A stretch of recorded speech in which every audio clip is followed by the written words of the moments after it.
She looked at me like I was nothing, then said it, "Mom, you're a burden." After everything I gave her, every sacrifice, every year. I didn't argue. I didn't cry. I just left with nothing. No money. No fight. No goodbye. But here's what she didn't know. The house? The money? The future she counted on? None of it was hers. Not anymore. So tell me, would you forgive her or walk away for good? She didn't raise her voice. She didn't hesitate. She just looked straight at me, calm, distant, and said it like it was already decided. "Mom, you're a burden." For a second, I thought I misheard. The word hung in the air, heavy, unreal. A burden. I felt it before I understood it, like something inside my chest quietly cracking. My fingers tightened around the edge of the table, though it's suddenly too sharp, too real. "Emily, what did you just say?" My voice came out softer than I expected, almost careful, as if speaking too loudly might make it permanent. She didn't look away. That was the part that hurt the most. No guilt. No second thought. Just a small exhale, like she was finally saying something she had been holding in. "I didn't mean it like that. It's just, things are different now. We can't keep living like this." Different. I repeated the word in my mind, trying to find where it had started. When home became this. When family became a problem to solve. And suddenly, without warning, a memory surfaced. Emily at 8 years old, standing on a chair in our kitchen, flour on her cheeks, laughing as she said, "Don't worry, Mom. When I grow up, I'll take care of you." The contrast was so sharp it almost made me dizzy. That little girl, and the woman in front of me now. Same eyes. Same voice. But something essential was missing. Behind her, Daniel shifted slightly, arms crossed, watching like this was already settled. "We're just being realistic," he added, his tone smooth, measured. "It's better for everyone." Everyone. The word echoed, colder than the first. I looked back at Emily, searching, just once, for hesitation, for a crack, for anything that might tell me she didn't fully believe what she had just said. There was nothing. And in that silence, something inside me settled too. Not loudly. Not dramatically. Just a quiet, irreversible shift. Because in that moment, I realized she hadn't just called me a burden. She had already decided what to do with one. Before that moment, before the word burden ever existed between us, my life had been built around a very simple idea: take care of Emily, no matter what it costs. I wasn't always this quiet woman standing in a kitchen that no longer felt like mine. Years ago, I moved faster, spoke louder, believed harder. Back then, every decision had a direction, and every direction pointed toward her. After Thomas passed, the house felt too big, too still. The mornings were the worst. I would wake up out of habit, reaching for someone who wasn't there, then force myself out of bed because Emily still needed breakfast, still needed normal. I remember standing at the stove before sunrise, flipping pancakes while checking the clock, already calculating how late I could be to my first job without getting fired. "Mom, you're going to burn them," she laughed once, sitting at the counter with her school books open. I smiled, pretending it was intentional. "Then you'll just have to eat them faster," I said, sliding the plate toward her. Work blurred into more work. Day shifts at the clinic, night shifts at a small grocery store across town. My feet would ache so badly by midnight that I'd lean against the freezer door just to stay upright. Once, a coworker asked, "Why push yourself this hard?" I didn't even think before answering, because she deserves a chance I never had. It sounded simple when I said it out loud. It always did. There were days I almost broke. One winter, the heating bill came in higher than expected. I remember sitting at the kitchen table, bills spread out like a puzzle I couldn't solve. Emily walked in, noticed the silence, and asked, "Are we okay?" I folded the papers before she could see the numbers. "Of course we are," I told her, steady, certain. Later that night, I turned the thermostat down and added another blanket to her bed instead. She never complained. She never had to. Time kept moving, and so did we. College applications, tuition deposits, endless forms that demanded money I didn't always have but somehow found. When she got accepted, she ran into my arms, breathless. "Mom, I did it," she said, her voice shaking with excitement. I held her tighter than I meant to, laughing through tears. "No," I whispered, "we did it." Looking back, that word, "we," meant everything to me. It meant every extra shift, every missed doctor's appointment for myself, every quiet decision to put her future ahead of my own body, my own limits. I didn't see it as sacrifice at the time. It felt like purpose. Like something solid I could stand on after everything else had fallen apart. And maybe that's why I never noticed when the balance started to shift. Because as long as she was moving forward, I believed we both were. It didn't change all at once. If it had, maybe I would have noticed sooner. Maybe I would have said something before the silence settled in too deeply. But Daniel didn't arrive like a storm. He arrived like a small shift, barely noticeable at first, easy to excuse. The first time was the chair. Thomas's chair. It had always been by the window, angled just enough to catch the afternoon light. I never moved it. I never needed to. One evening, I walked into the living room and stopped. The chair was gone. Not broken, not replaced, just missing. "Emily?" I called, trying to keep my voice steady. She appeared from the kitchen, wiping her hands. "Oh yeah." Daniel moved it. He said it didn't match the new layout. I nodded slowly, as if that made sense. As if something as simple as layout could explain why a piece of my past had quietly disappeared. Later that night, I found it in the garage, pushed against the wall, half covered with a tarp. I reached out, brushing the dust off the armrest, and for a second, I almost brought it back inside. But I didn't. I told myself it wasn't worth making it a problem. That was the first time I chose silence. The second time was the photos. It happened on a Sunday afternoon. I was folding laundry when I noticed the hallway looked cleaner. Too clean. I walked closer and realized the frames were gone. Every picture of Thomas. Every family photo from before. In their place, abstract prints, sharp lines, neutral tones. Daniel thought it would look more modern, Emily said before I even asked. I picked up one of the new frames, studying it as if it might explain itself. "And the old ones?" She hesitated, just for a moment. "They're stored. It's not like we threw them away." Stored. The word echoed in a strange way. Like memories could be packed up and put aside when they became inconvenient. Daniel stepped in then, casual, confident. "You have to move forward, Margaret. Holding on to the past like that, it weighs everything down." I looked at him, really looked this time. The certainty in his tone. The way he said my name, not unkindly, but without warmth. It wasn't weighing me down, I replied quietly. He smiled, thin and controlled. "Maybe not you. But it affects the space. The space. Not the home. Not the family. Just the space." I folded the towel in my hands again, slower this time, as if precision might keep something from slipping further away.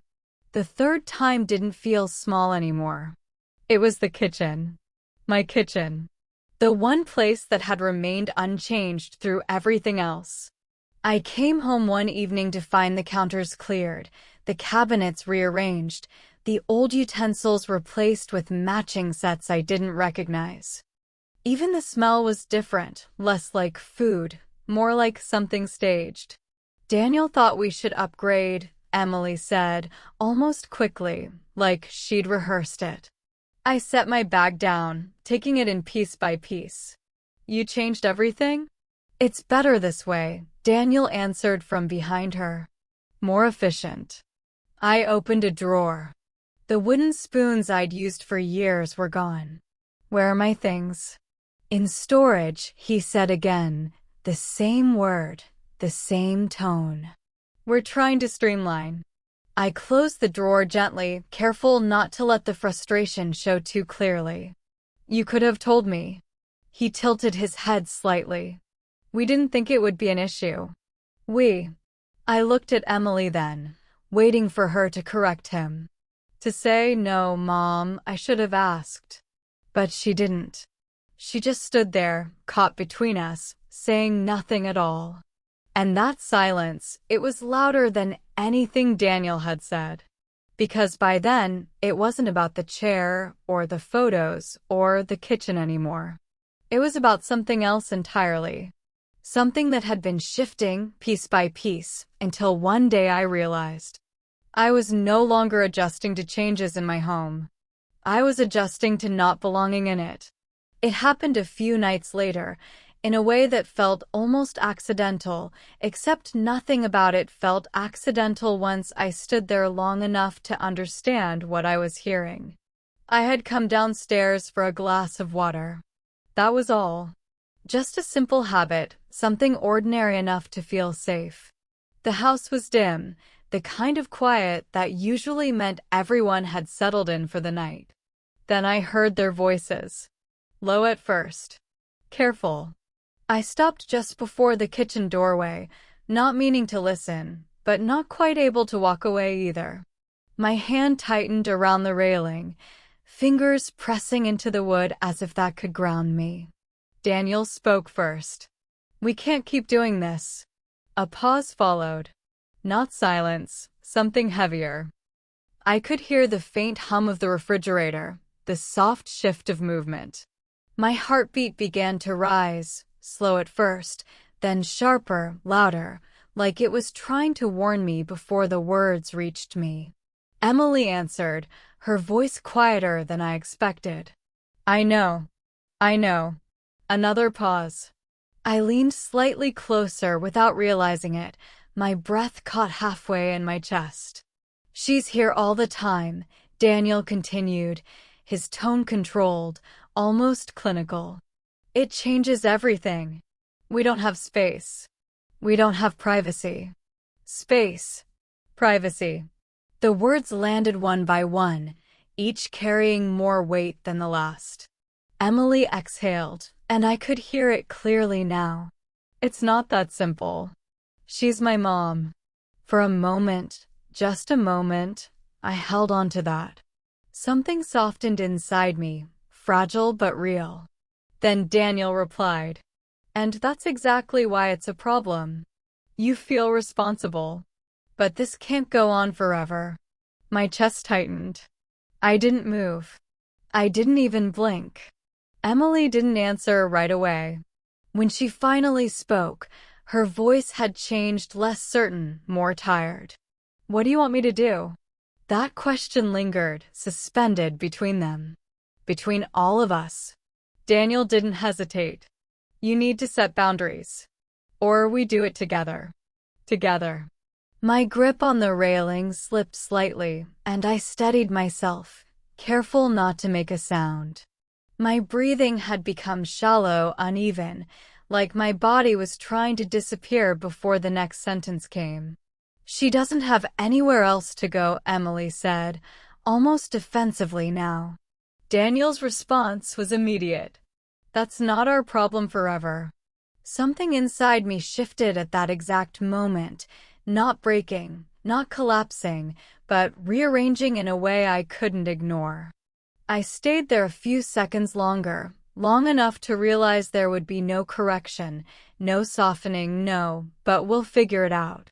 There was only what had been said, and what hadn't been challenged. Slowly, I stepped back, each movement deliberate, careful, as if the floor itself might betray me. The glass of water I came for no longer mattered, because now I understood something I hadn't been ready to see before. This wasn't about small changes anymore. It was about a decision, already forming without me. That night, I told myself I was just going downstairs for water. Nothing more. The kind of small, ordinary movement you don't think twice about. But halfway down the stairs, I heard their voices, low, careful, like they didn't want to be heard. And that alone made me stop. I stayed in the shadow of the hallway, one hand resting against the wall, holding my breath without realizing it. The light from the kitchen spilled just far enough to outline the doorway, but not enough to reveal me. Daniel spoke first. "We can't keep pretending this works." The sentence landed slowly, as if my mind needed time to catch up with what my ears had already heard. My heartbeat began to shift, steady at first, then louder, sharper, pressing against my chest. Emily answered, softer. "It's not pretending. She's just here. Just here." 2 words, simple, almost harmless. But something in the way she said it made my stomach tighten. Daniel let out a quiet breath. "Exactly. She's always here. We don't have space, Em. We don't have a life like this."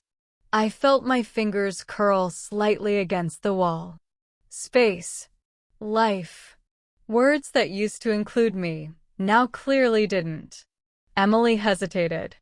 I could hear it in the silence before she spoke again. "She doesn't have anywhere else to go." For a moment, something inside me held on to that. Not hope, something smaller, more fragile. Then Daniel's voice cut through it.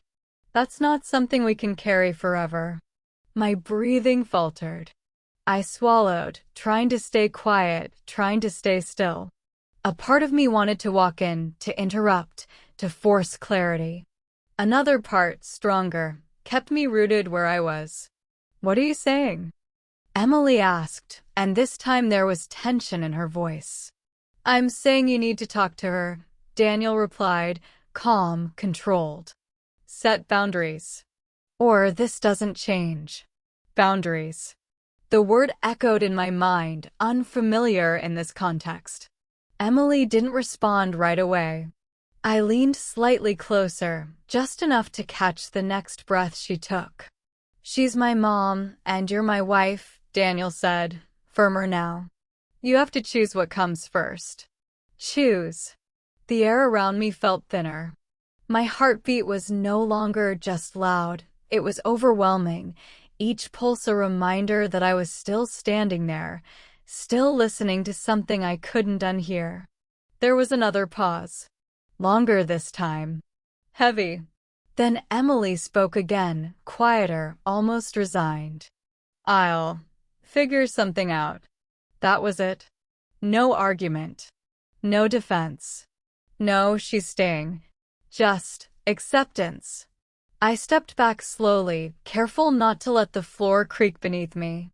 My breath came uneven, like my body was trying to catch up with a truth my mind was still resisting.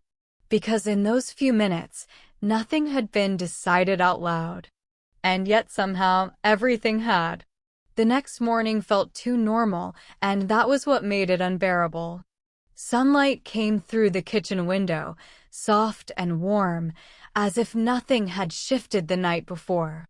I stood by the counter, pouring coffee, replaying every word I had overheard, telling myself maybe I had misunderstood.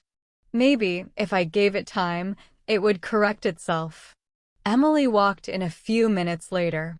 Her steps were steady, almost routine. She reached for a glass, filled it with water, avoided my eyes for just a second too long. That small hesitation tightened something in my chest. "Did you sleep okay?" I asked, keeping my voice even, careful. Yeah, she said quickly. Then quieter, we need to talk. There it was. Not unexpected. Still heavy. I set the cup down slowly. About what? She turned to face me fully this time. No distractions. No softening. Just a straight, measured look. Mom, this situation, it's not working anymore. The words aligned perfectly with what I had heard the night before. No surprise. And yet, hearing them out loud felt different. More final. I nodded once, giving her space to continue. She exhaled, as if bracing herself. We've been trying to make it work, but it's just too much. Too much. Another phrase that sounded harmless until it wasn't. I waited. I didn't interrupt. I didn't defend myself. Some part of me still hoped she would circle back, soften it, choose something kinder. Instead, she said it. Mom, you're a burden. The sentence didn't come loudly. It didn't need to. It landed with a quiet precision that made everything else disappear. For a split second, the room seemed to tilt. I heard the words again in my head, clearer this time, sharper. You're a burden. I looked at her, really looked, searching for anything that might undo it. Regret, doubt, even discomfort. But her expression didn't change. That was the second impact. Not the sentence itself, but the stillness that followed it. Emily, I started, though I wasn't sure what I meant to say. The name lingered unfinished. She shifted her weight slightly. I don't mean it in a bad way. It's just reality. We have to be honest about it. Reality. The word echoed, hollow and absolute. I felt something inside me give way, not suddenly, not dramatically, but like a quiet structure collapsing inward, piece by piece. No sound. No visible break. Just absence where something used to hold. My hands rested on the counter, steady from the outside. Inside, everything felt unanchored. I could have argued. I could have reminded her of everything that came before. But the words didn't come. Not because I didn't have them, because I understood, in that moment, they wouldn't matter. So I said nothing.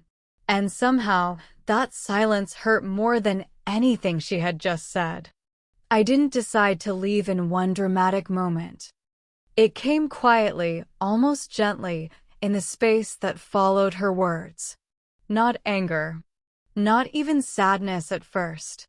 Just a clear, steady realization. I could stay, or I could still have something left of myself.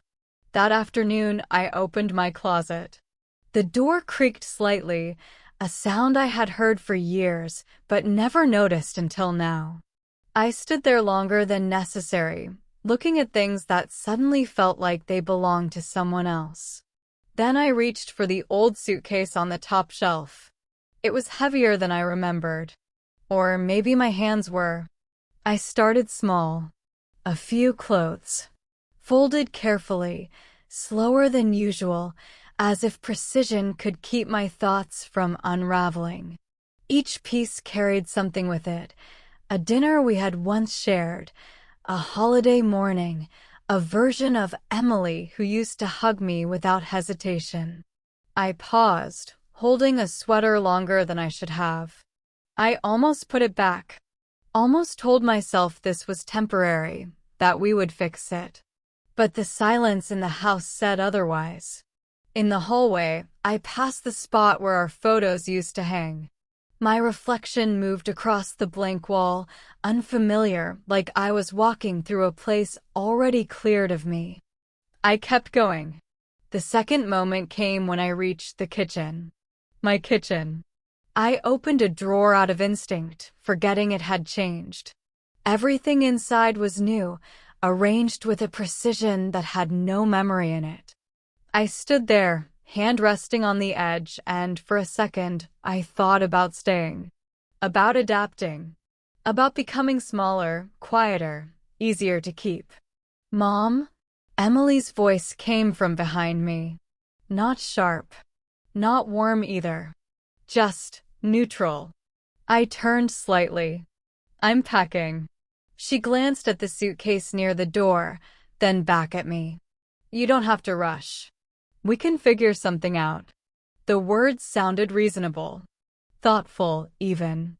But something in the way she said them, careful, distant, made it clear they were meant to ease the situation, not change it. I'm not rushing, I replied. I'm deciding. She shifted her weight, arms loosely crossed. Okay, if that's what you want. Not stay. Not let's talk. Just acceptance. I nodded once, more to myself than to her, and went back to the bedroom. The rest happened in quiet movements. Zipping the suitcase. Checking the room one last time. Not for things I had forgotten, but for reasons to hesitate. There were none left. At the door, my hand rested on the handle. For a brief second, everything slowed again. I could hear my own breathing steady now.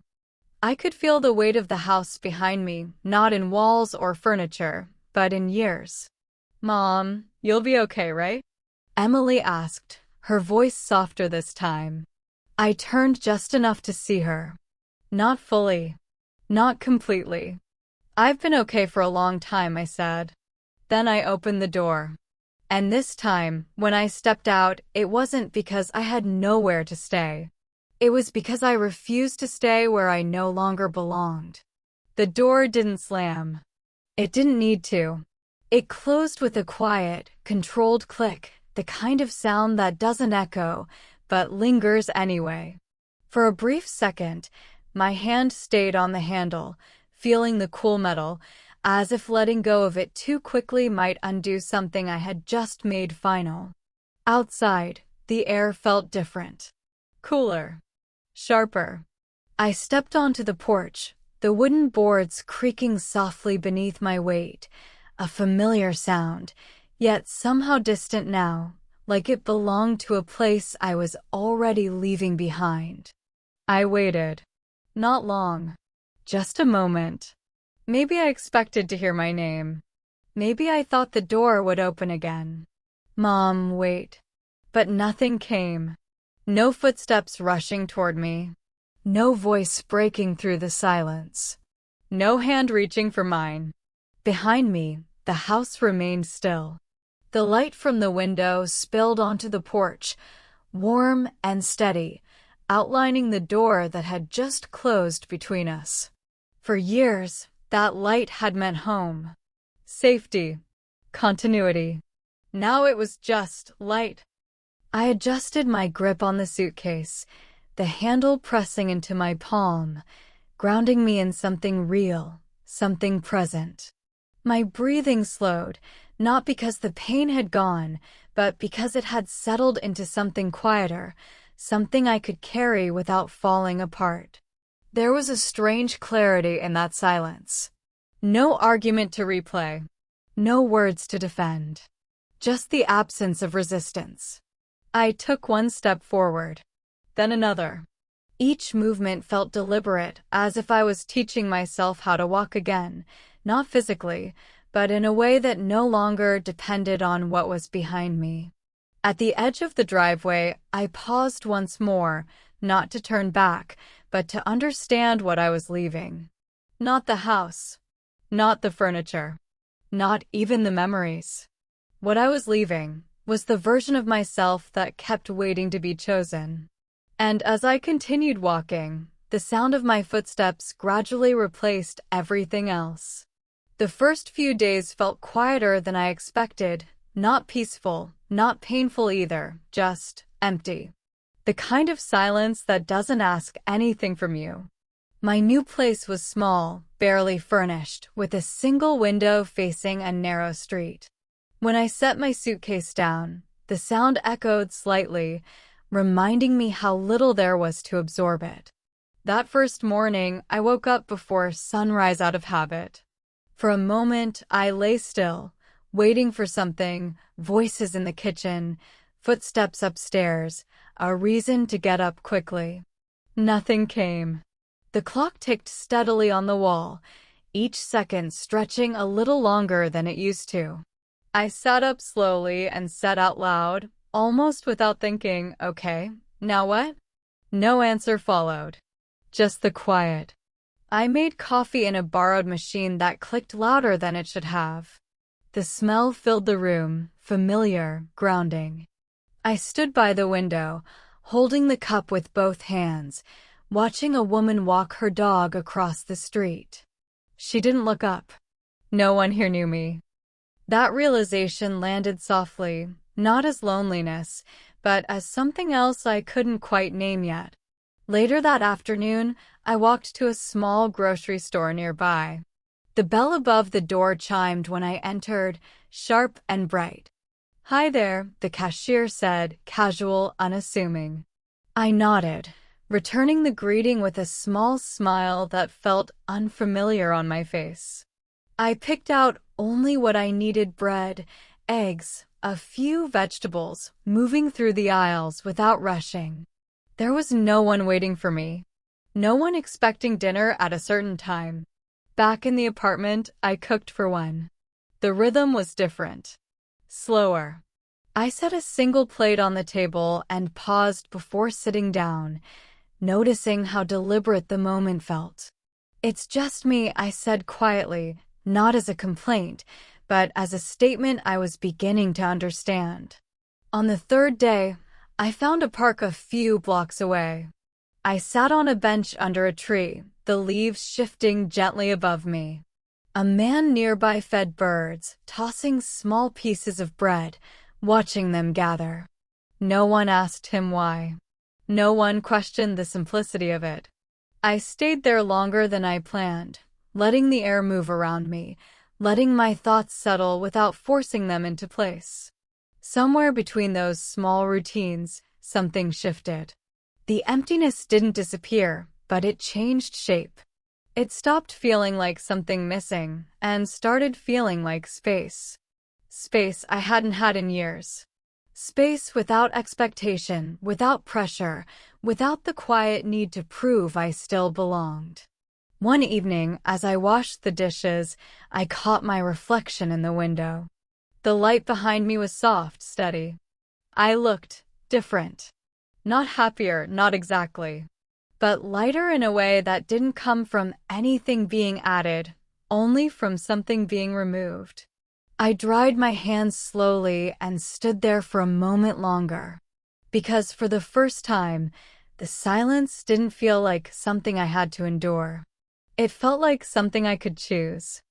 It was almost a week later when the call came, breaking the quiet rhythm I had begun to settle into. I was standing by the sink, drying a plate, when my phone buzzed against the counter. An unfamiliar number. For a second, I considered letting it ring out. Then instinct, maybe, made me answer. "Mrs. Collins?" The voice was formal, measured. "Yes. This is David Henderson. I've been handling your late husband's estate. I believe it's time we reviewed some documents, in person." I paused, the dish towel still in my hands. "Is something wrong?" "Not wrong," he replied. "Just unresolved." That word stayed with me long after the call ended. The next morning, I found myself sitting across from him in a quiet office, the kind that smelled faintly of paper and polished wood. He didn't rush. He opened a folder slowly, sliding it toward me with deliberate care. "I want to confirm something first," he said. "You never transferred ownership of the property to your daughter, correct?" I shook my head. "No. We discussed it once, years ago. But after Thomas passed, I kept everything as it was." He nodded, as if that aligned perfectly with what he expected. "Good. That simplifies things." I leaned forward slightly. "What things?" Instead of answering directly, he turned a page and pointed to a series of documents. "The house you lived in, it's fully paid off. No outstanding mortgage. The title is solely under your name." I stared at the paper, not because I didn't know this, but because hearing it now, in this context, felt different. He continued. Additionally, there are investment accounts your husband set up before his passing. Conservative, long-term. They've appreciated significantly over the years.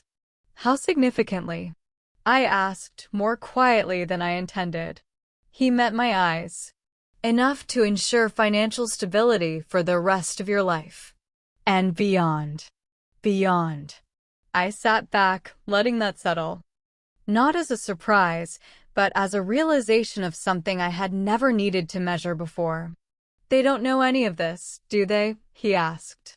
I thought of Emily. Of the certainty in her voice. Of the way decisions had been made around me, as if I were already dependent. No, I said. They never asked. Mr. Henderson gave a small, almost imperceptible nod. That's often how these situations unfold. I traced my finger lightly along the edge of the document. So legally, everything is still mine. Completely, he confirmed. You have full control. The property, the accounts, all associated assets. No joint ownership. No automatic transfer. The clarity of it was almost disorienting. Not because it changed anything materially, but because it revealed how much had been assumed without question. What would happen, I asked slowly, if I chose not to pass any of it on? He didn't hesitate. Then it wouldn't be passed on. Not unless you explicitly designate it. A quiet moment followed. Not heavy. Not tense. Just precise. I looked down at the papers again, then back at him. And if I wanted to decide differently? That's entirely within your rights, he said. We can revise everything accordingly. For the first time since I sat down, I allowed myself a small breath, a deeper one than before. Because suddenly, the narrative I had been placed into no longer held. Not because something had changed, but because I had finally seen it clearly. I didn't answer him right away. Instead, I kept my eyes on the documents, tracing the lines as if they might rearrange themselves into something easier. They didn't. The clarity remained.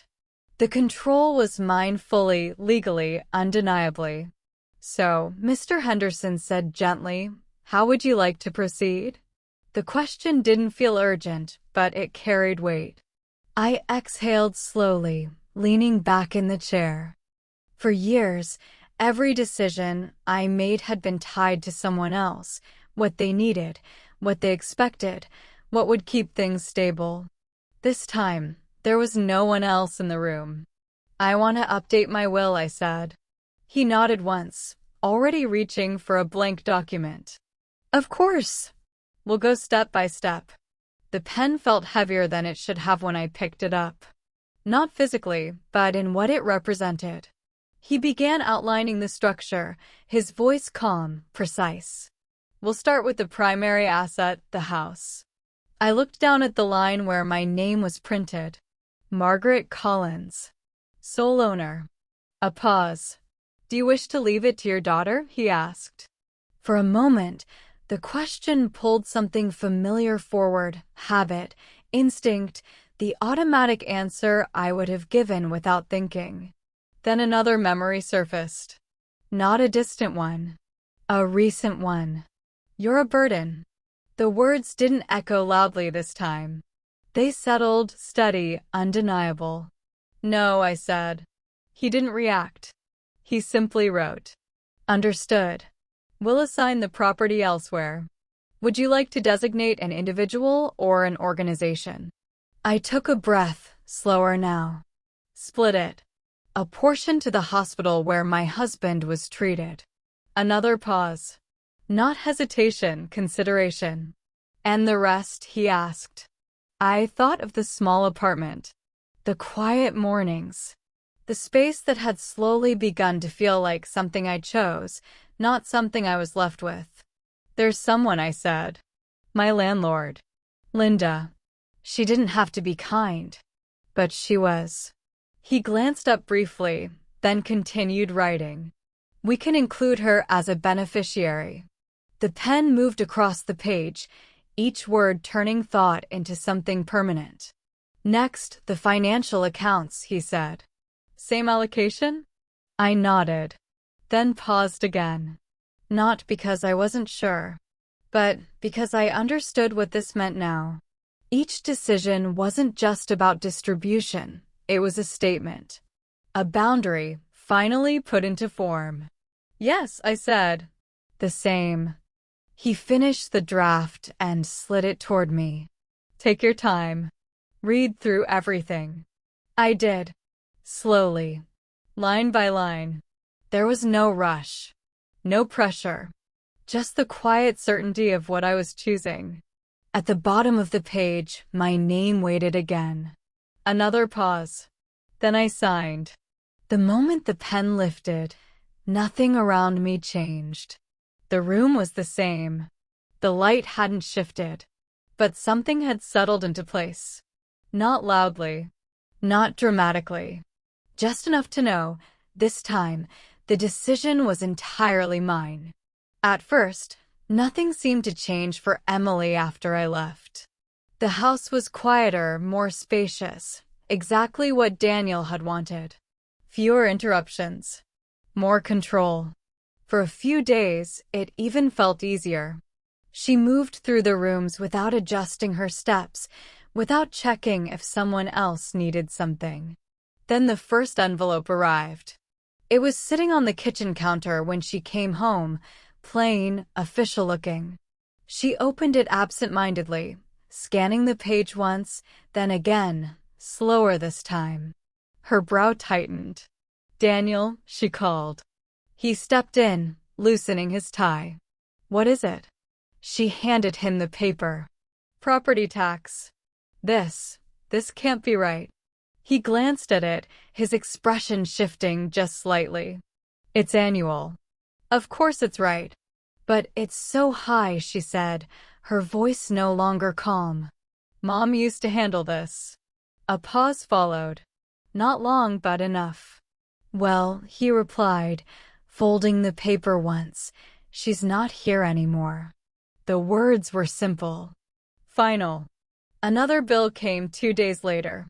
Then another. Insurance. Maintenance. Utilities that seemed higher than she remembered. Each envelope landed like a quiet reminder of something she had never needed to think about before. By the end of the week, the stack on the counter had grown. "I don't understand," Emily said one evening, pacing slightly. "Why didn't she tell me any of this?" Daniel leaned back against the counter. "Because you didn't ask." That answer didn't sit well. "That's not fair." "Isn't it?" he shot back. "You assumed everything was covered." "That's not the same as knowing." She stopped pacing. "So now it's my fault?" "I'm saying we need to deal with it," he replied, his tone sharpening. "Blaming her won't pay these." The tension didn't dissolve, it shifted. A few nights later, it escalated again. Emily sat at the table with her laptop open, numbers on the screen, her expression tightening with every calculation. "We can't sustain this long term," she said, not looking up.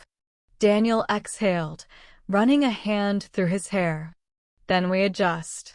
Cut expenses." "There's nothing left to cut," she snapped. "We already changed everything." "That was about space, not finances," he replied.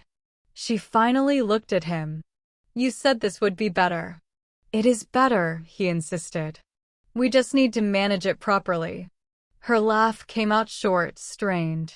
"Manage it?" I didn't even know what it was until now. Silence pressed in again, heavier this time. Daniel straightened, his patience thinning. "Then learn. This isn't complicated." Emily closed the laptop more forcefully than necessary. It wasn't complicated when she was here. That line hung between them, sharper than either of them expected. For a moment, neither spoke.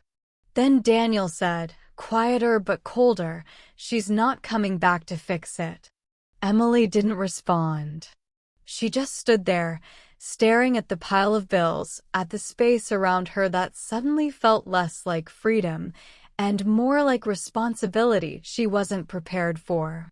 Because for the first time, the absence she had asked for wasn't empty anymore. It was expensive. By the following week, the tension in the house had stopped simmering and started pressing in from every direction. The bills were no longer just numbers. They were questions Emily couldn't answer. And questions, eventually, demand proof. "I'm going to the bank," she said one morning, already grabbing her keys. Daniel didn't argue this time. He just nodded. "Good.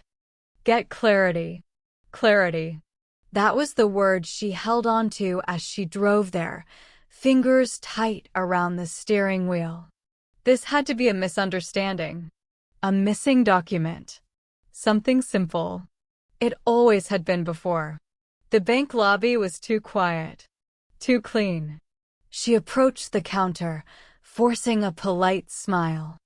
"I need to review the ownership details of my property," she said, steady at first. "There's been some confusion." The clerk nodded, typing quickly. "Of course." "Name?" "Emily Harper." A pause. Keys tapping. Screen loading. "I'm not seeing property under that name," the clerk said. Emily frowned slightly. "Try Collins." "It's my mother's house, but I live there."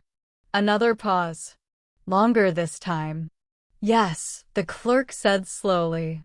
"Margaret Collins is listed as the sole owner." Emily let out a short breath, almost a laugh. "Right, but that hasn't been updated yet. It's supposed to transfer." The clerk looked up, calm but firm. "There is no pending transfer on record." Something in Emily's posture shifted. "That's not possible. We've been living there. We've been paying." The clerk didn't interrupt, just continued. "All legal ownership remains with Margaret Collins. No co-ownership. No shared title." The words landed one at a time. "No," Emily said, shaking her head slightly. "That's not right. There has to be something missing." Her voice rose without her noticing. A couple of people nearby glanced over. "Can you check again?" she pressed. "There must be some kind of arrangement. Something informal." The clerk's tone didn't change. "We can only confirm what is legally documented." Silence followed. Not external. The room still hummed with low conversation, but inside her. Emily stepped back from the counter, the floor suddenly feeling less stable than it should. Her mind moved quickly, trying to fill the gap, to find something that made sense. She wouldn't do that, she murmured, more to herself than anyone else. But the numbers. The bills.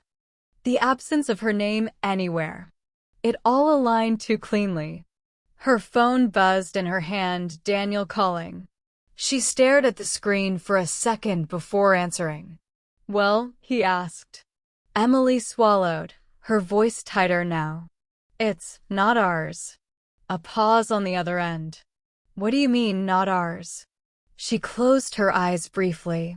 "I mean, it was never ours." That realization didn't settle, it spread. By the next day, confusion had turned into urgency. Emily didn't wait this time. She went straight to the only place that could give her a definitive answer. "I need to see Mr. Henderson," she said as soon as she stepped into the office, her voice tight, controlled only on the surface. A few minutes later, she was sitting across from him, fingers interlocked, then unlocking, then tightening again. He recognized the look immediately, the kind that comes from certainty collapsing too quickly. "I assume this is about the property," he said calmly. Emily leaned forward. "I just came from the bank. They said everything is still under my mother's name. There's no transfer." "That can't be right." Mr. Henderson didn't interrupt. He simply opened a file, turning it toward her with quiet precision. "It is correct," he replied. Your mother never transferred ownership. Emily stared at the page, then back at him. Fine. Then she will. I just need to speak with her. There was a brief pause. Not hesitation, just a shift. There's something else you should be aware of, he said. He reached for another document. Thicker. Formal. A recently updated will. Emily's expression changed to subtle at first, then sharper. Updated. Yes. He placed it in front of her.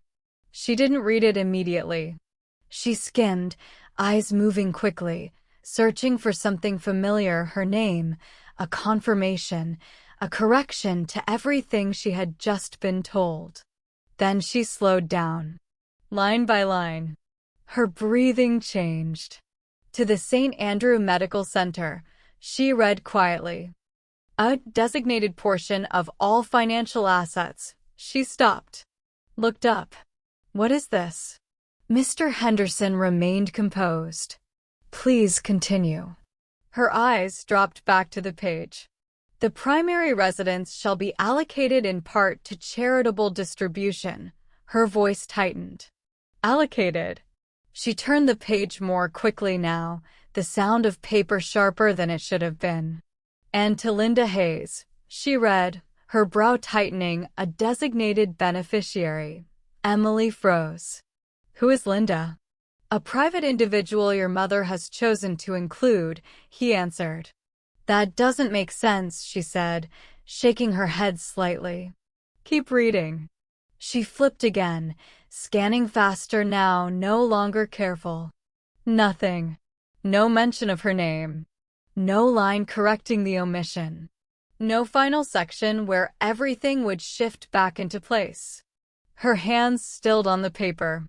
I don't see, she began, then stopped. The silence stretched. Where am I? She asked finally, her voice lower now, almost unrecognizable. Mr. Henderson met her gaze steady. You are not listed as a beneficiary. The words didn't land all at once. They arrived in pieces, each one settling heavier than the last. That's not possible, she said immediately, but the conviction was already weakening. I'm her daughter. Yes, he said. But the will reflects her decisions. Emily let out a short breath, almost a laugh, except there was nothing light about it. No, she wouldn't do that. Not to me. But the document was still there, unchanged, undeniable. Every section she had read. Every name she had seen. Everything, except her. She didn't call first. She didn't text. By the time I heard the knock, it was already urgent, sharp, uneven, not the kind you wait to be invited in. I knew who it was before I opened the door. Emily stood there, breath unsteady, eyes red, not from quiet sadness, but from something closer to panic. For a second, she didn't speak. She just looked at me, as if trying to reconcile the person in front of her with everything she had just learned. Mom, we need to talk. I stepped aside without answering. She walked in quickly, scanning the small apartment like it might explain something. It didn't. She turned back to me. Why didn't you tell me? I closed the door gently. Tell you what? About the house. About the money. About all of it. Her voice rose, then caught itself. I had to find out from a lawyer. I held her gaze. You never asked. That stopped her for a moment. Then she pushed forward. I shouldn't have had to ask. I'm your daughter. Yes, I said quietly. You are. A pause.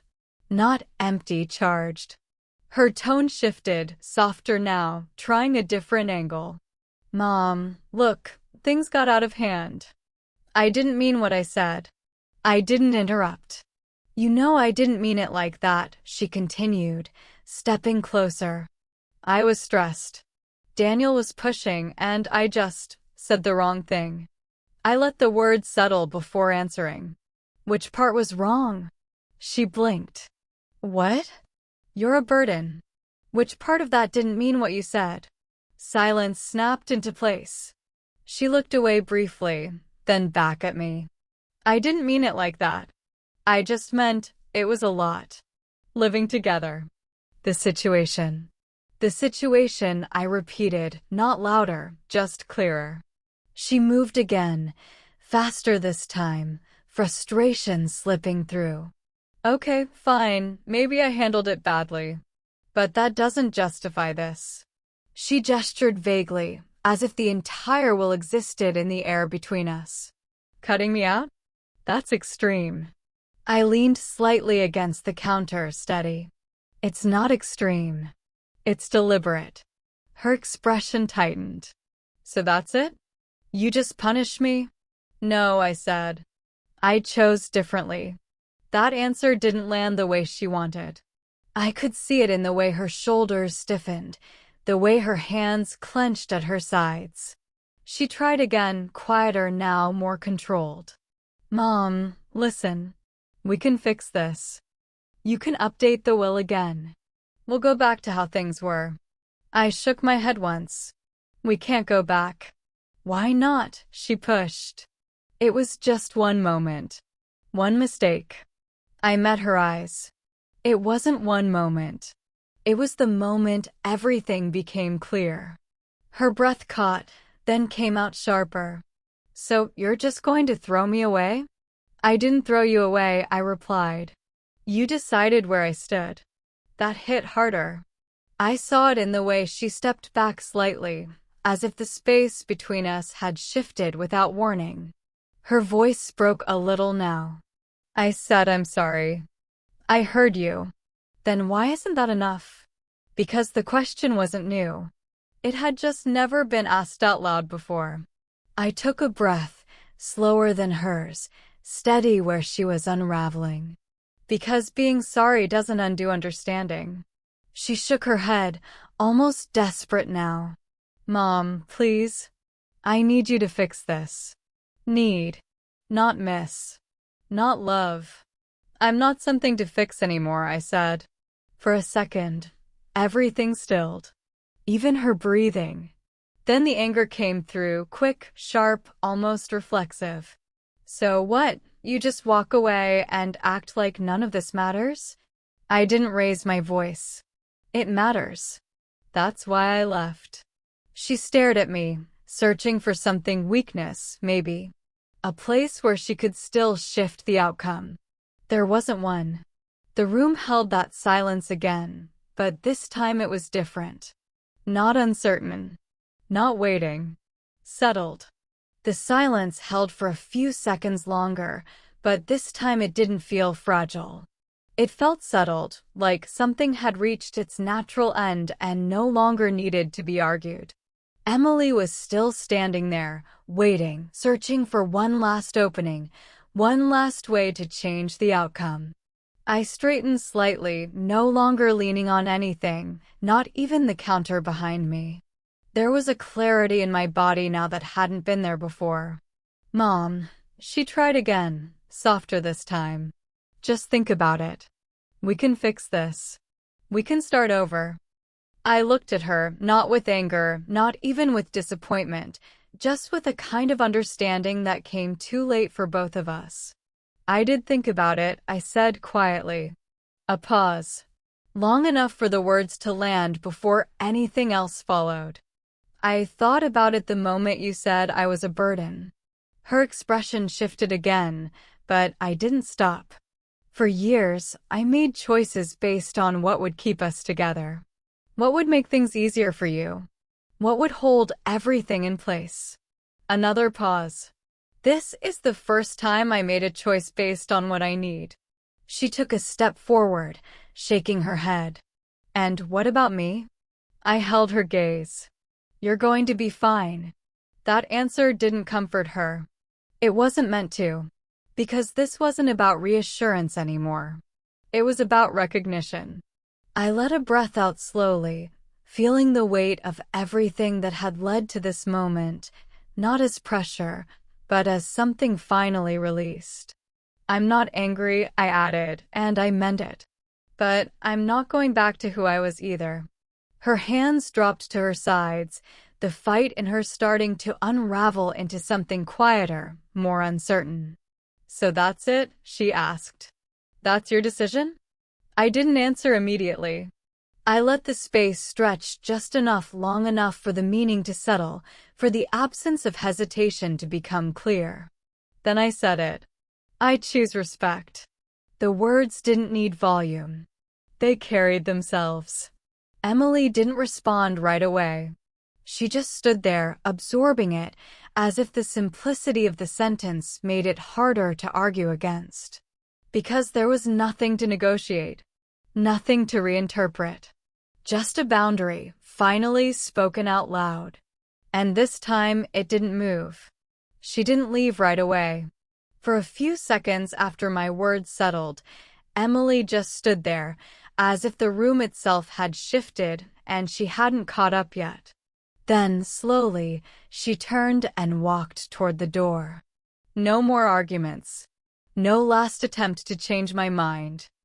Just movement, quiet, uneven, unfamiliar. When the door closed behind her, the sound was softer than before. Not sharp. Not final. Just distant. The drive back felt longer than it should have.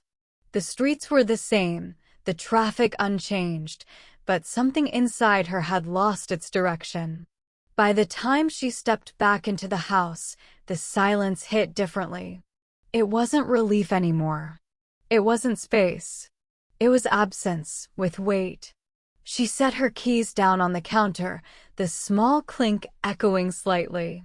No answer followed. No voice from another room. No quiet presence moving through the space. "Daniel," she called. No response. She walked further in, slower now, her steps no longer confident. The living room felt larger than before, but not in a way that comforted her. Just exposed. The stack of bills was still there. Unmoved. Unsolved. She picked one up, stared at the numbers again, as if something might have changed while she was gone. It hadn't.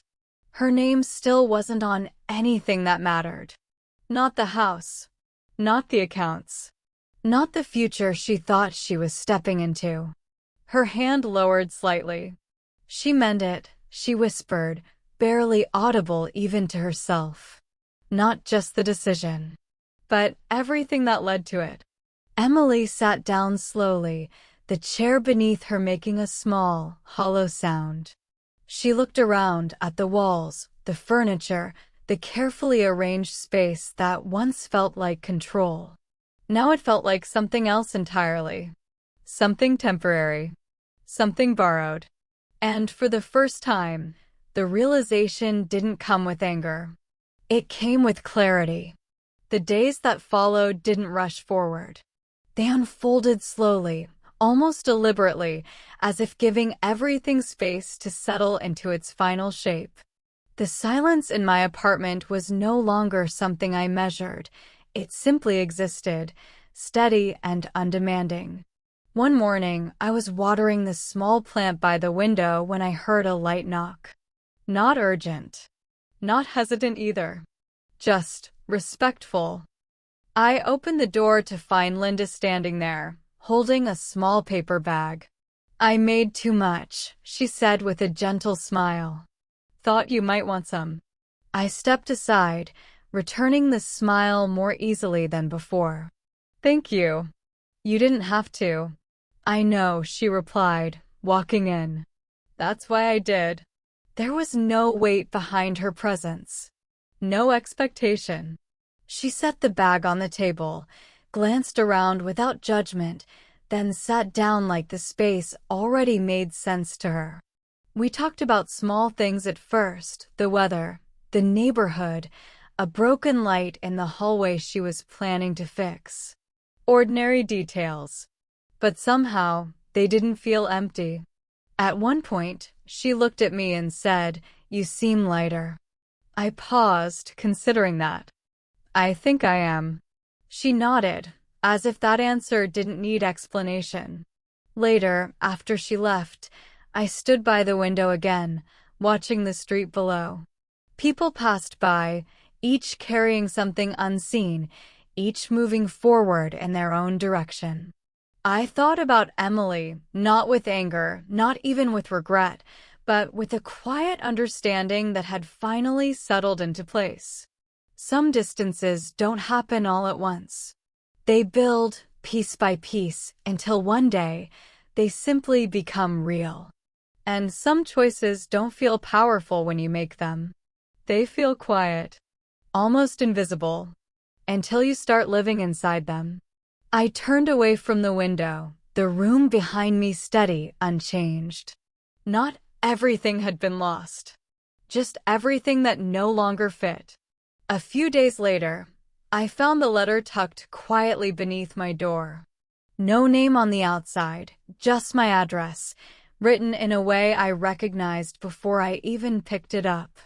For a moment, I didn't open it.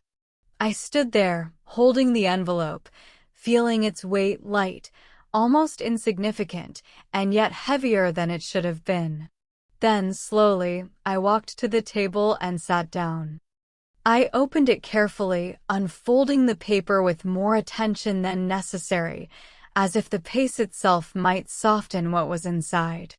"Mom," it began. I paused there. Just that one word. Then I kept reading. "I don't know if I have the right to write this. I don't even know if you'll read it. But I needed to say something that I couldn't say when I was standing in front of you."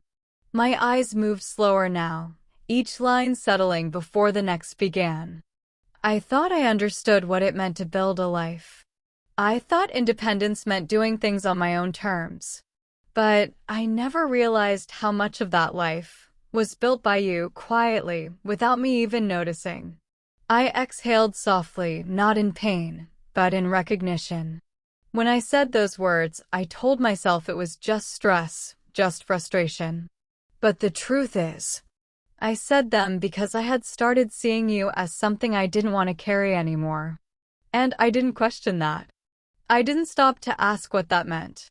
The paper shifted slightly in my hands. "I understand now why you left. Not because you wanted to hurt me, but because you finally saw what I couldn't. And I don't blame you for choosing yourself. I just wish I had seen you before you had to make that choice." I stopped again, letting the silence return, letting the words rest where they needed to. "I don't expect anything from you. Not forgiveness, not a second chance.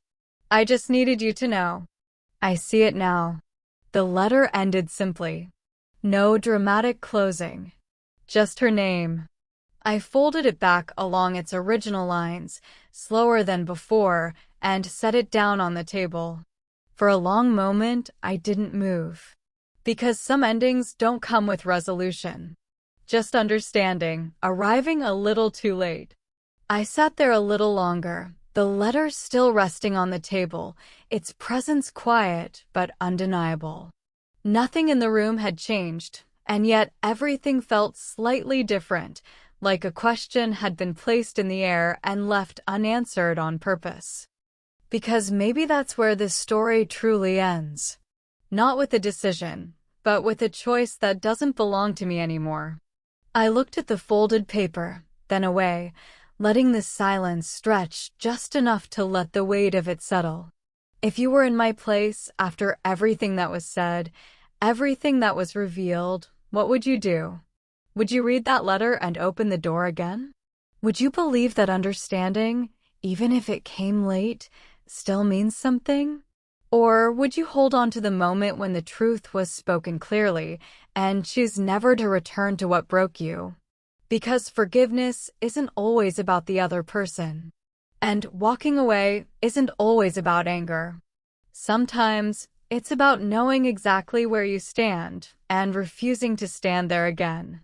So I'll ask you directly, no easy answer, no perfect ending.